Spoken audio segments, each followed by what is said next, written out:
Hi guys, tingnan nyo guys, nagluto ako ng adobo. Bumili ako ng baboy kahapon, 1.5 kilo.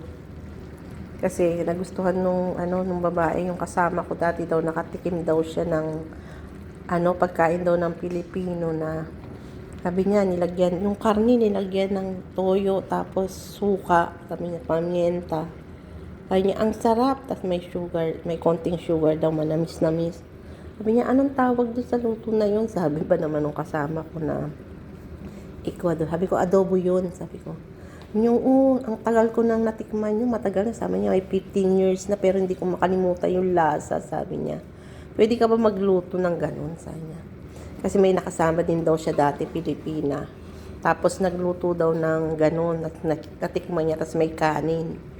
Natikman niya, ang sarap. Gusto niyang matuto daw kung paano gawin. Kaya ito, kahapon, dahil nga wala naman yung amo namin dito, nagluto ako na, bumili ako ng karne, kasi yung niluto ko ngayon. Tinignan niya kanina kung paano ko lutuin.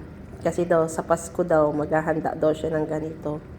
Yun daw, handa, isa daw na adobo, ihahanda niya. Tapos yung iba daw, yun na yung pagkain nila. Kasi nasarapan daw siya guys, kaya yan. Tapos, pinaride ko yung potato para mas magandang tingnan, mas crunchy, di ba?